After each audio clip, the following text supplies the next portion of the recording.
Welcome back. This time we're talking about Moonlight from director Barry Jenkins. And I have to admit, before the buzz started building for Moonlight, I had never heard of Barry Jenkins. I'd have never heard of any of the movies that he's worked on. He has one other feature film and a plethora of other shorts. But having seen Moonlight, I have to say Barry Jenkins is a name I expect to hear quite often in the future.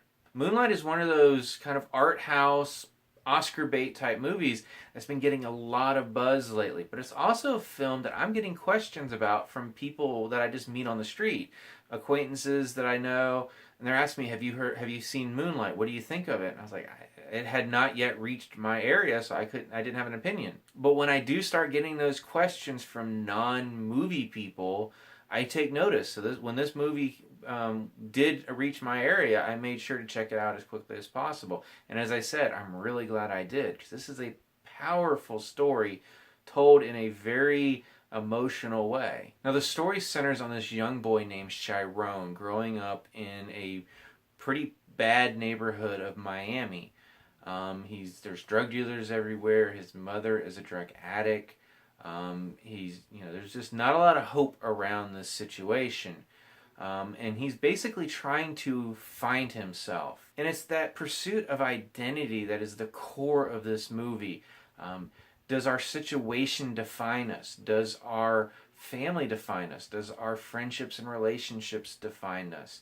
And he's dealing with all of this, and adding to his uncertainties, he has questions over his own sexuality and how that's going to affect him in a culture that's just not terribly accepting of that. And the story follows him over 3 time periods. First as a 10-year-old, later in high school, and then finally in his late 20s. And what Jenkins does both from a script standpoint as well as a filmmaking standpoint is how he structures this over 3 acts. It feels like 3 contained stories that, yes, build off each other, but each one is just so compelling in its own that taken together, it just elevates it even more. And Chiron's story is not compelling because it's exceptional or extraordinary. It's compelling because it's exceptionally ordinary.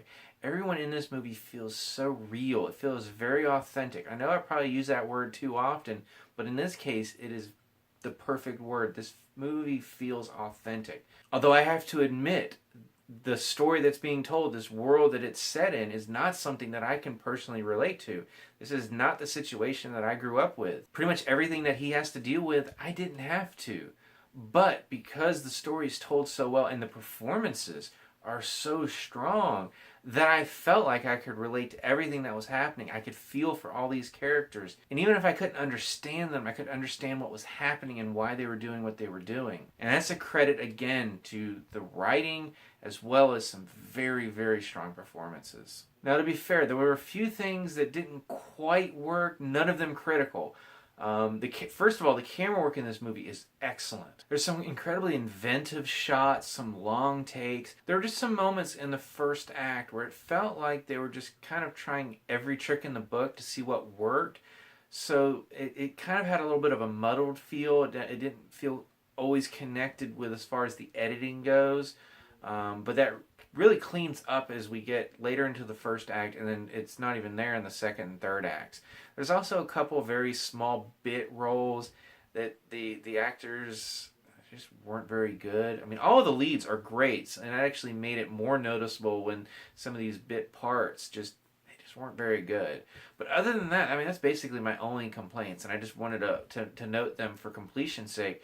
But this was a really compelling film that I more or less went into because I had heard it was good, and in this case, that buzz was proven true, because this is a film I really enjoyed. It was a story I wasn't expecting. It was a great directorial effort from Jenkins. It was a great script from Tarell McCraney. I also want to spotlight cinematographer James Laxton. And although there's a great number of superb performances, I do want to spotlight 2 of them specifically. Mahershala Ali, who plays Juan, a drug dealer who befriends Chiron in the first act, as well as Trevante Rhodes, who plays Chiron in the third and final act. They were both standouts in a really solid lead cast. Now, if you're considering going to see Moonlight, let me say up front, this is definitely more of that art house, small release type film.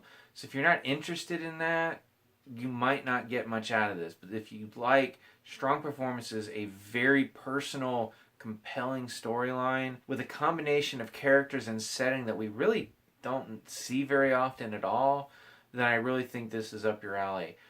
If you have seen Moonlight, let me know what you thought of it. Did you like it as much as I did? As always, you can subscribe to my channel, check out some of my reviews, and until next time, I'll see you at the movies.